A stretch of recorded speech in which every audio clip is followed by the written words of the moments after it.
Hello, sir. You look out of place. May I assist you? Why, thank you, young lady. My name is Larry Lobby. I am here to observe the student Christmas party. Observe.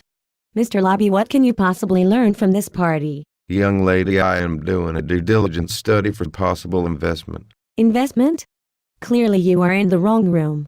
In a few hours the character of this room will be positively bacchanalia. Bacchanalia. Interesting. So, young lady, what is your major? You're kidding? At your age are older men still using that pickup line? 5 years of that line is enough. Pickup line? I am sorry if I offended you. You misunderstand. I just want to calibrate my investment.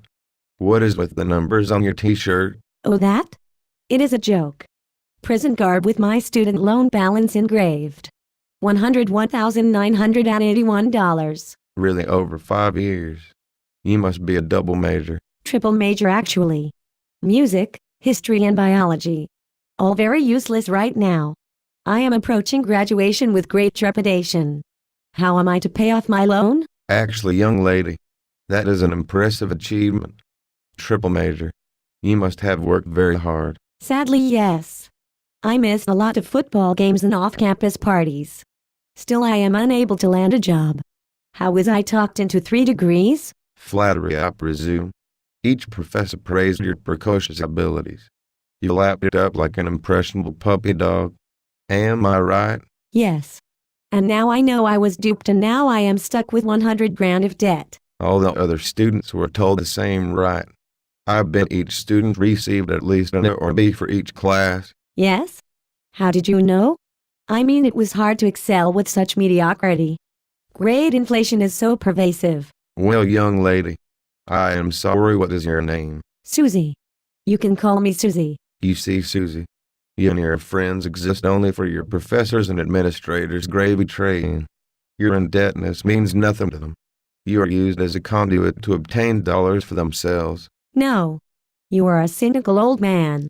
The administrators really looked out for my interests. Nice dorm rooms, capable teachers and then great student aid. Nice rooms and student aid. They lowered your tuition, right? No cash. True. But I did work in the dining room to reduce my tuition further. Look, Susie, sorry to be so crass, but cash flow is what I look for. Your $55,000 annual tuition sticker price for BS University is just that, a sticker price. Those offsets you mentioned are all non-cash payments.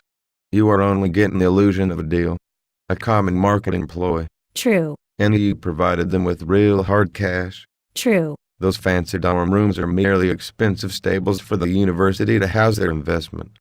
The administrator provides you with room and board for a reason. Like a racehorse, you are an investment and the resulting cash flow is crucial. And now you are on the hook for $100,000. I never thought of it that way.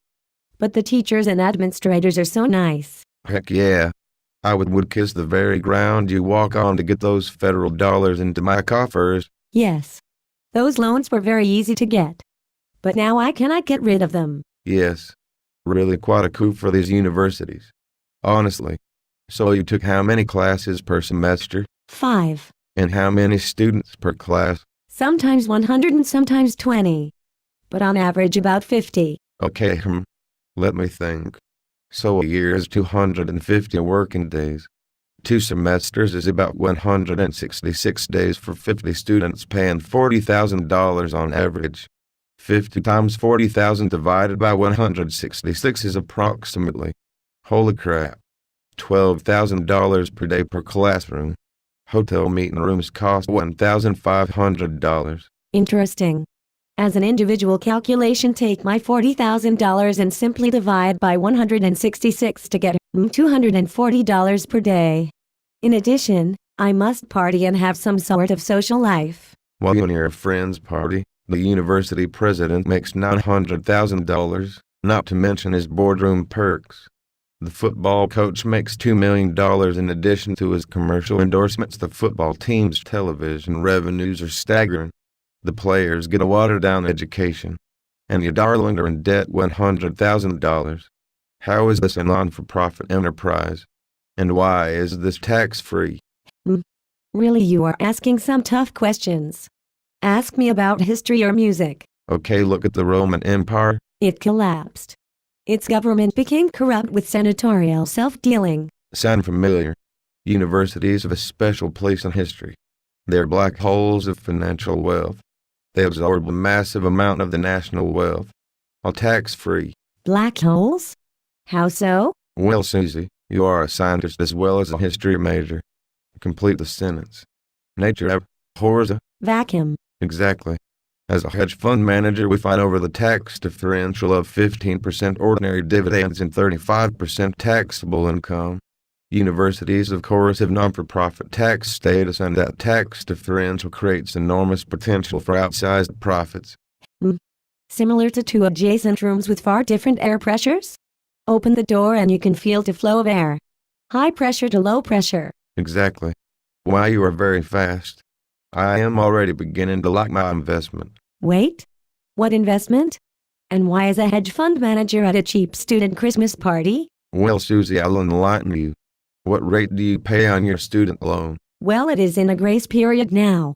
But when I graduate, I will pay 6.5%. Okay, Susie.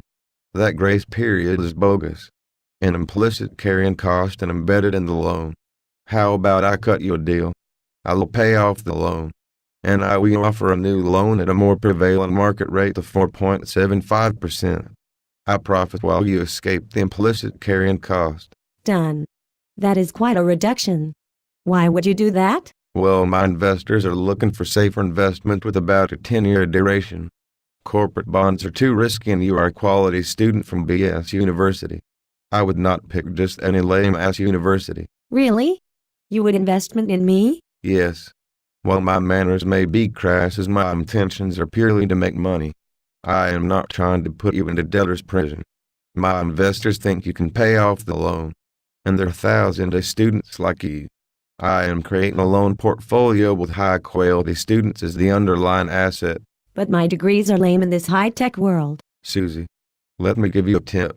You majored in history, music, and biology. As a historian, you are a student of human nature. As a musician, you can recognize patterns, and as a biologist, you are a scientist. Thank you for stating the obvious. I need to make a decision on which road to take. No, Susie. You can combine all three. Look, let me help you understand. I am a literature major. Business is just a way to make money. But in literature, you can see and understand plot developments and apply those concepts to the real world. Wow. Impressive. Who are your clients? Oh boy. You won't believe this, but my biggest investors are university endowments. What? You mean I will be paying these same assholes who talked me into my own predicament? You of course heard the song. 16 tons. Another day older and deeper in debt. I owe my soul to the company store. Oh my gosh. The university is the company store. You've got it, sweetheart. Except to give it the euphemism alternative investments. Damn, and they take advantage of the tax differential between ordinary and tax-exempt income. Yes. Mr. Lobby, this situation is horrific. How can we change this self-dealing? Well, Susie, in literature we need to change the script, so the plot plays out in a logical fashion. Change the script? What if 50% of the student loans were guaranteed by the university? Then I might not get my loan. Sure you would. You know, schools are not going to quit the business, but they might change their behavior. Then schools will want to reduce risk by choosing students judiciously? And that will cut down the excessive demand for a college education. Not all students have triple majors like you. Schools might focus on cutting their costs so as to reduce the likelihood of student defaults. I mean, look at the luxury of this room. We don't need this. I just want a cheap Christmas party. Exactly. It is aimed in how one sentence change in policy can alter overall behavior. That concept is what you and I need to exploit. Now I am curious. Why do so many of my liberal professors seem oblivious to the financial problems students face? Plantation politics. Each campus or plantation is infected with a liberal bias without a conservative counterbalance. Hundreds of plantations all assume the same political beliefs. Very true. After 5 years I came to realize that our class debates were constantly a case of the professor preaching to the choir. Any conservative kid with an opposing voice was treated as a total nutcase. Poor kids would never get a date. Southerners prior to the Civil War were people just like you and me. How on earth could they possibly think that slavery was moral? The answer: the plantations were isolated islands of political thought. Pure self-delusion and frankly survival clouded the reasoning. The North with its growing industrial revolution was a threat to the Southern way of life. Very interesting. Today, internet teaching, private colleges and a distributed knowledge base is creating a competitive force against established colleges. Colleges must change their behavior in order to survive. You've got it, Sarah. The script is still being written. How will end is the question.